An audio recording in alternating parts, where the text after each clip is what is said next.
Assalamualaikum warahmatullahi wabarakatuh. Bertemu lagi dengan Bu Guru dalam pelajaran bahasa Indonesia.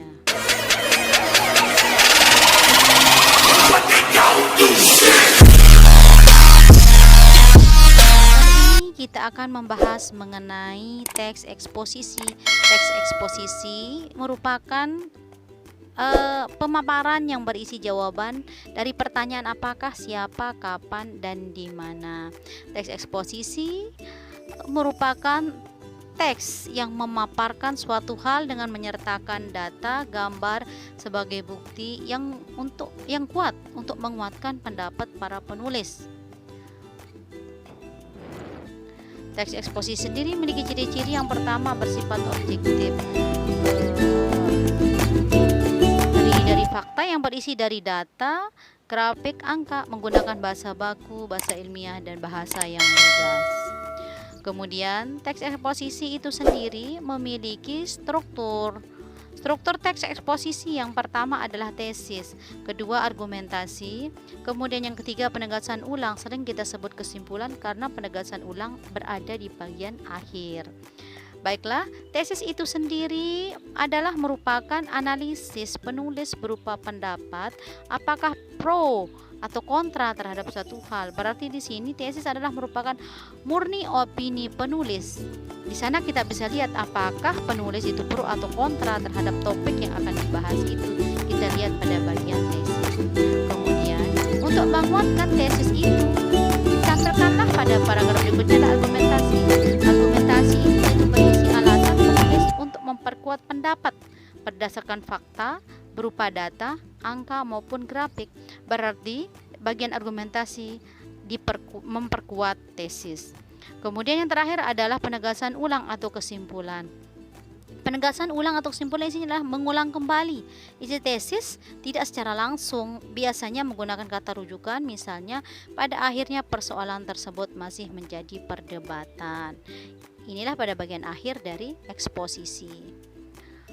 Ya, kemudian jenis-jenis eksposisi. Jenis-jenis eksposisi diantaranya itu eksposisi definisi atau definitif. Eksposisi definitif menjelaskan suatu topik tertentu secara definisi dan memberikan batasan makna. Di sini berarti menjelaskan atau menguraikan pengertian atau definisi suatu hal. Contohnya di sini, contoh paragrafnya adalah pengertian globalisasi. Globalisasi adalah proses ketika dunia semakin saling berhubung sebagai akibat proses perdagangan dan pertukaran budaya, di mana proses ini terjadi secara multinasional. Kemudian eksposisi berikutnya adalah eksposisi proses. Eksposisi proses adalah menjelaskan tentang langkah-langkah atau cara melakukan sesuatu, persis seperti teks eksposisi, teks prosedur, cuma di sini dalam bentuk paragraf. Kemudian contohnya, nah ini cara menulis atau langkah menulis teks eksposisi. Ketika seorang penulis menemukan ide, kemudian menuangkannya menjadi topik dan merangkai sebuah judul, selanjutnya mengembangkan menjadi tesis yang di dalamnya berupa sebuah pendapat. Kemudian teks eksposisi berikutnya adalah teks eksposisi berita. Teks eksposisi berita itu yaitu yang terdapat dalam media massa yang sering kita baca, yaitu bersifat faktual dan aktual.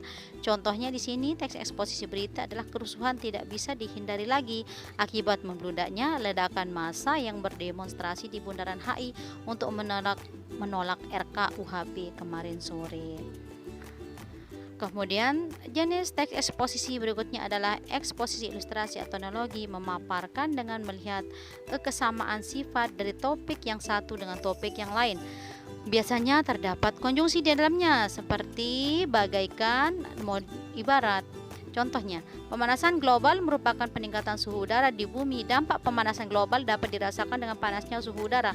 Hal ini sama dengan mesin motor yang memanaskan karena dikendarai secara terus-menerus, berarti motor dengan bumi. Kemudian di sini eksposisi analisis. Eksposisi analisis memaparkan hasil analisa atau pengamatan yang mendalam pada bagian argumentasi dibahas secara bertahap. Nah, contohnya, saya meyakini bahwa adanya berbagai lembaga bimbingan belajar merupakan bentuk belum sempurnanya sistem pendidikan kita. Hal ini bukan tanpa alasan, tidak sedikit peserta didik lebih termotivasi, lebih giat belajar disebabkan karena lembaga lebih spesifik dalam bidang tertentu. analisis itu ya. Kemudian eksposisi pertentangan. Eksposisi pertentangan memaparkan informasi dari sisi kontradiksi. Yang dipertentangkan biasanya ditandai dengan hadirnya konjungsi antar kalimat. Tetapi, meskipun, akan tetapi, meski demikian, sedangkan. Ini bisa eksposisi pertentangan. Contohnya di sini. Contohnya ya, keunikan planet Merkurius. Lama rotasi dan revolusi planet ini berbanding terbalik.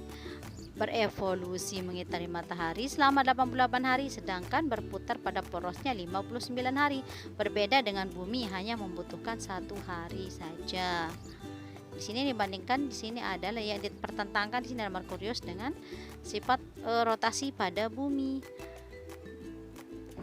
Itulah yang dipertentangkan di sini. Ada kata sedangkan di sana ya. Berbeda dengan. Nah, terima kasih atas perhatiannya, atas atensinya. Mohon maaf atas segala kekurangan. Terima kasih atas segala perhatiannya. Dukung terus channel ini dengan cara menekan tombol subscribe dan lonceng. Wabillahi taufiq wal hidayah. Assalamualaikum warahmatullahi wabarakatuh.